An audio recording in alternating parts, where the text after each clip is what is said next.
Because here's the cold hard truth. The things that make and made Cyberpunk 2077 so great have always been there.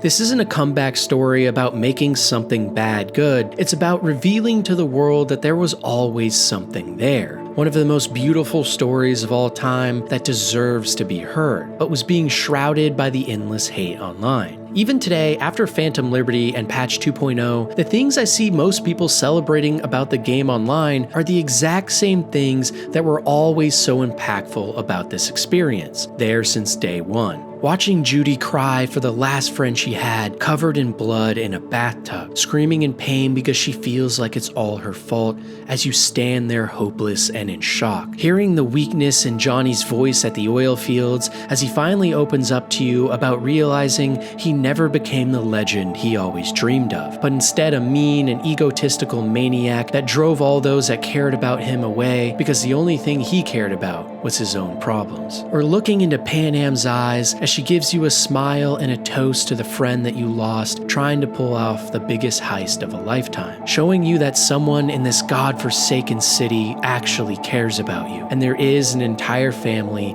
waiting to take you in. It was never about the police chases, NPCs with unique day-night cycles, a living, breathing world, or a sandbox that was devoid of all bugs and glitches. This game was always so much more than that. It has a deeper meaning, the likes of which I have never seen pulled off this well in any other entertainment product, even outside of games, at least for me. And the reason this redemption means so much more is because it finally allowed so many others to see it too. For years it felt like no one was actually playing the same game I was. They were just listening to the hate they heard online or only searching for the bad while playing because of preconceived notions. I almost felt gaslighted, as if people refused to accept that maybe this game was hiding something really great too. But now it has proven its home to something greater. And most of all, it's because Cyberpunk focuses on providing what I think is the biggest lessons we can all learn in life, in maybe the most impressive and awe-inspiring fantasy and sci-fi setting to date. You know, Cyberpunk is the first open world game where I never fast travel.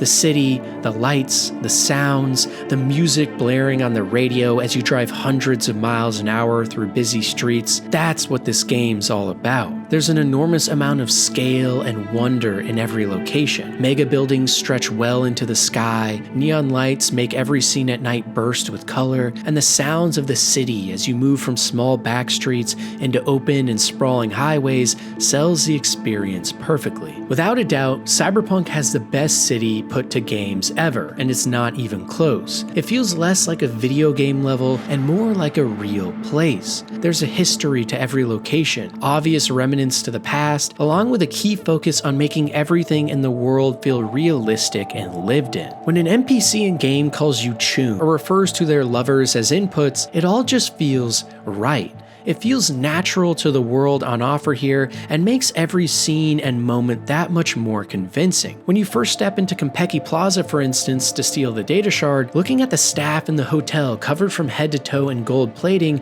shows you everything you need to know. People in this world are nothing more than an asset to big corporations. Humanity and individuality is at its lowest point, and money, power, and influence is what truly matters. And that isn't obvious because it's talked about in dialogue lines across the game. It's obvious because the world itself acts as if that's truly the case, and every interaction you have within it sells every bit of lore just as well. I've heard so many people talk about how the open world doesn't feel alive or worth it either, but for the most part, I disagree here. Even though NPCs don't have realistic routines throughout the day or amazing AI and interactions like, say, Red Dead Redemption 2, I still think just having these huge crowds of people walking around everywhere really adds to the immersion of the game. Yes, they're more set dressing for the world than actual people, but I think that's fine. Sure, having them all act realistically would be great, but the hate for this open world was overblown too. If you actually take the time to run around all the back alleys and secret areas, you'll find so many quests, fights, and loot that's all rewarding. Is it the most alive feeling open world ever? No, definitely not, but it does succeed at its main goal of immersing you in this world so deeply. deeply. Next time you play, put on some headphones and just walk slowly around any of the downtown areas. Listen to the hustle and bustle and sounds of gunshots in the distance, or birds chirping by the city square. This open world could certainly be improved in a lot of ways, but it does what it needs to do most. And because the camera is in a forced first-person perspective, everywhere you go, you can't help but be swept up into this world and its history. You're forced to look people in the eyes and see their pain as they tell you stories from their past, or watch as violence and beauty alike erupt right in front of your character's own eyes. The real biggest accomplishment of this game, in my opinion, is just how believable the characters and the world are. These aren't romances like in Baldur's Gate where everyone wants to have sex with you the second they see you. These aren't superheroes we see in Marvel movies who feel like they're spitting out one-liner after another. These characters feel like real people, and the world they live in feels like its own character all to itself, one that would carry on with or without you. Characters have their own personalities, their own motives, and most of all, journeys that define the people they were and the person they become, all based on small decisions you can make with how you interact with each of them. And because of how masterfully all of these immersive elements are intertwined, you wind up getting a game that is so good not because it has the best graphics ever, or the coolest world, or an A-list celebrity cast acting as some of the characters, but so good because it has such a deeper meaning to it all than most games, whose biggest aim is just being fun and entertaining. And a special mention has to be given to the music in this game too. There are countless times in main and side missions alike where a song would start to pick up in the background and truly pull me into a scene and evoke such strong emotions, whether that be feeling sad or badass alike. There's a reason each and every side and main mission in this game are named after songs, and that's because music is an absolutely integral part of the product on offer here. And Cyberpunk wouldn't even be half the game it was if it wasn't for the masterful use of music and sound in almost every scene to elevate it to new levels entirely. You know, when I first stepped into that broken down house in the middle of the desert during a raging storm with Pan Am, something finally clicked for me on my first playthrough. I realized that there just simply isn't any other game out there quite like this one that has the moments that hit this hard. Don't get me wrong, I love things like Red Dead Redemption or Mass Effect and the stories and characters on display there. But looking into Pan Am's eyes as her face curled into a smile and putting your hands around her as you reminisce on just what she means to you, all while the music started to slowly swell into the scene and capture it entirely, it's a feeling no other game has quite been able to hit. And Cyberpunk is absolutely full of moments like this, like laying on a boat and listening to Carrie Eurodyne play a new song as the wind and waves crash against the bow, like looking over a lake that used to be Judy's home as a sunset blazes in the distance and the sounds of cars honking fades into obscurity, listening to a man kidnapped and driven into servitude to the very corporations destroying the world defend them so elegantly, explaining that maybe they aren't as evil as they seem. This world and the people in it are all imperfect in their own ways, just like our real world. And because of that, the stories and narratives that you undergo here tackle some of the most depressing and depraved things in all of our humanity, but each with such care and such masterful writing that puts CDPR into a league of their own. Cyberpunk 2077 isn't GTA in the future. It isn't supposed to be a massive open sandbox where you can do anything you want. And that's because I think it's something that's much better than all that, something much more meaningful. A dive into what it means to be human, to love, to sacrifice, and to lose our very souls or fight until our last breath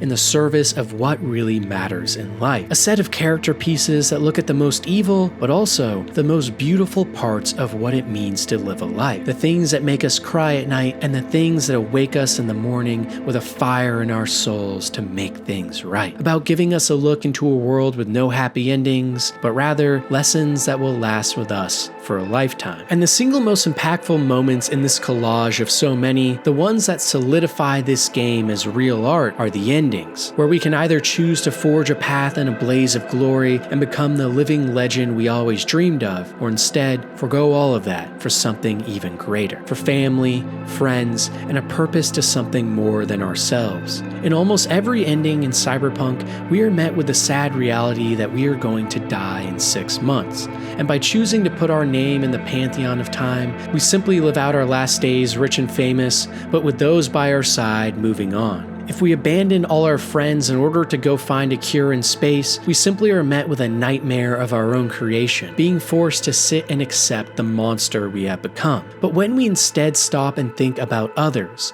and look at what all the fighting was really about, then we get the actually good endings to this game. Sailing on a tank to Arizona with little hope to live, but surrounded by love and a band of nomads who took you in when no one else would. Or giving up our doomed body in order for Johnny Silverhand to have one last chance at redemption, at finding his own sense of love and belonging too. Only by sacrificing ourselves and our own selfish goals in the service of others do we finally find solace in our death. Life isn't about a blaze of glory, it's about the quiet life, giving back to a world and city even when it has taken so much from you. You know, there's an ending to this game a lot of people never see, and it's the saddest one, where instead of choosing to fight on whatever way you see fit, you can take your own life right at the final hour and put a bullet through your brain as the sounds of Night City drown out the last breaths of your legacy. And then you are forced to sit and watch as every character you knew calls you to leave one last message. Seeing the pain in their eyes, the struggle in their soul, and the utter horror you have put them through, it's about as beautiful a message as any form of art, games,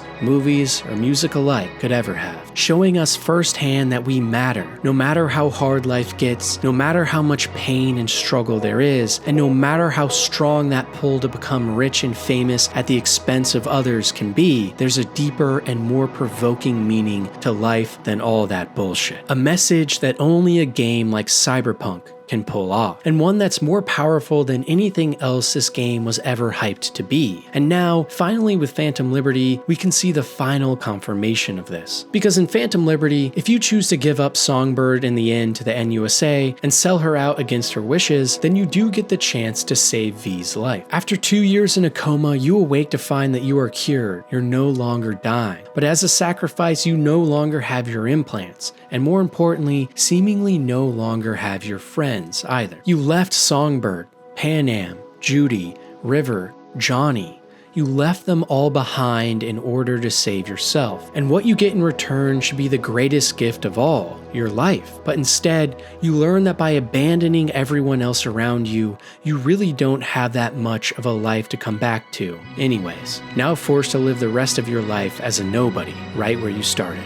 Life isn't about doing what will make you the biggest legend in all of Night City, or about trying to save ourselves. It's about helping those around us no matter the cost. Because even if it means you will die or lose those hopes and dreams you always grew up with, you will inspire a kind of love and purpose that will lead to the biggest change of all. The type of sacrifice that would cure a place like Night City, but that too many people aren't willing to make. You know, the ending I first got in Phantom Liberty was actually one where I sided with Solomon Reed and worked to capture Songbird in a secret underground Militech facility. And after finally working my way through an absolute horror scene, I found Songbird strapped into the core begging for help. Begging for me to finally end her life so that she could be rid of all of the pain that everyone around her was putting her through. Her mind had been melted by the black wall, and her future was now most certainly nothing but horror and pain endlessly filtered from a mind that was no longer her own. And when she looked me in the eyes and cried and wailed in pain,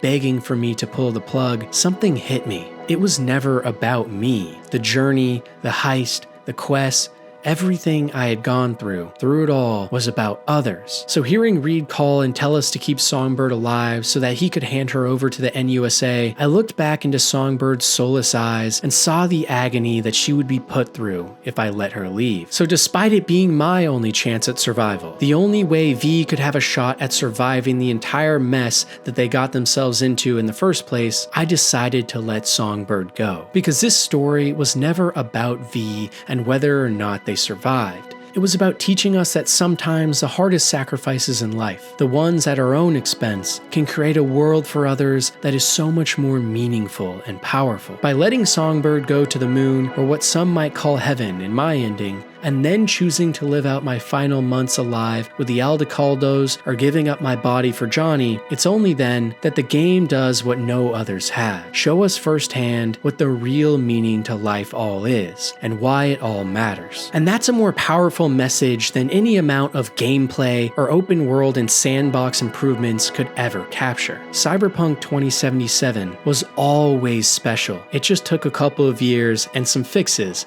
for people to finally realize it.